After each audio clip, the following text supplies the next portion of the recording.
Hello, Bible Fellowship Church. This is Pastor Chris, and I want to welcome you guys to another episode of our Digging Deeper series. I've got a special guest here with me, Pastor Bob Marcuson. Pastor Bob was here preaching back in July, and we're fortunate to have him back with us today, digging a little deeper into what God has to tell us from Acts chapter 9.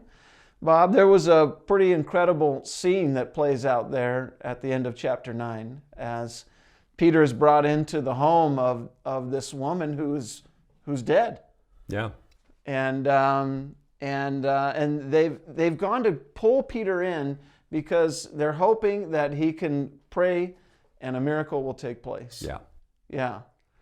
And what's interesting too, Chris, as you know, Peter was in Lydda, a town that was probably 10 to 13 miles south of Joppa, where Tabitha was. And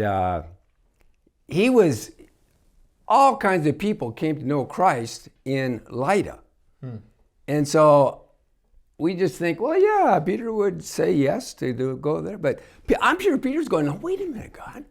Yeah. You got all these people saved. I need to help them grow in Christ and not go up to Joppa. Right. I got a good thing going here. Yeah. We got a good thing going here, Lord. But yeah, he heard the word of the Lord. Yeah. And he went. Yeah. I love that about the early disciples. I mean, they were so in tune, it seemed like, to the Spirit of God.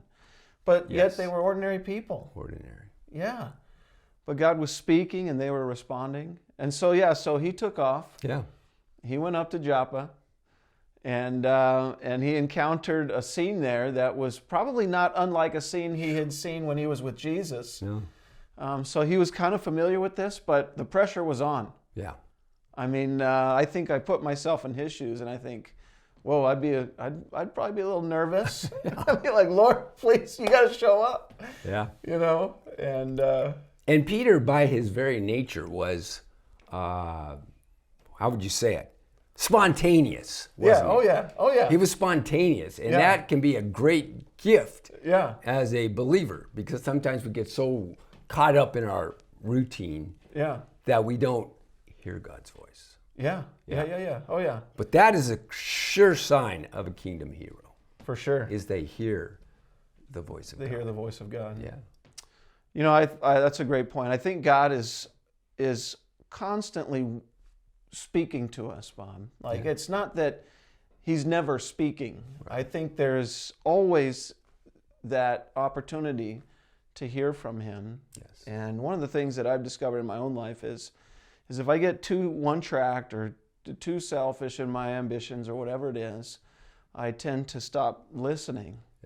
And I think really that's the tragedy, is we just don't take the time to listen. But let me ask you this. If you heard that a woman was dead, I'm not sure he heard the woman was dead, by the way. Right, yeah. Those two men that came to Lydda, I'm not sure if they knew that Tabitha had died already. Right. So I'm wondering if he might have been like, am I going to do a memorial service? Yeah. Or am I gonna do a healing? Right. Yeah. Yeah. Yeah. Well, that's a good point. Yeah. Right. I think there was a big question mark. So he may not have known what he was getting into, honestly. Yeah. But God said go. God said go. And he went. Yes.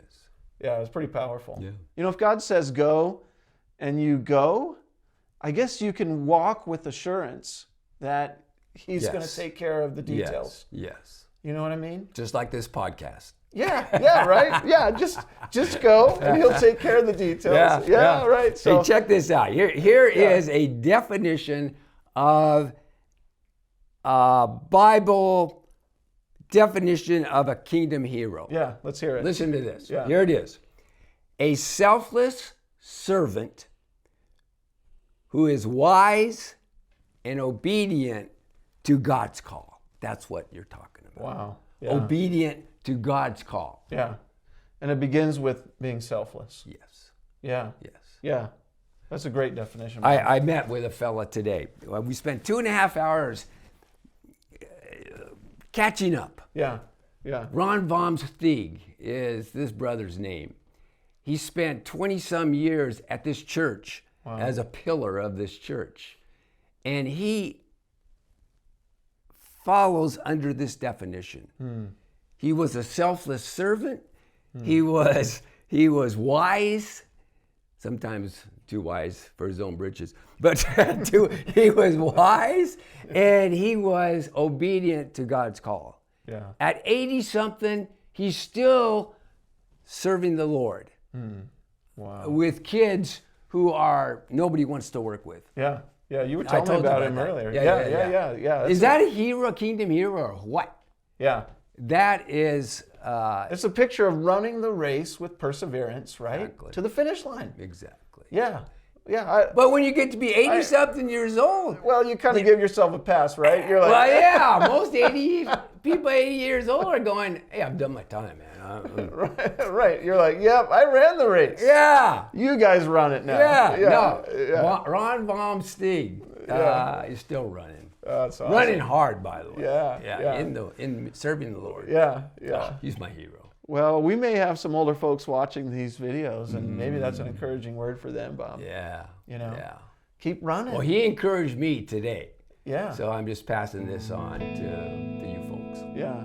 All right, guys, I just want to thank you for joining us with this awesome conversation with Pastor Bob, and I want to invite you to join us next week as we continue the conversation together.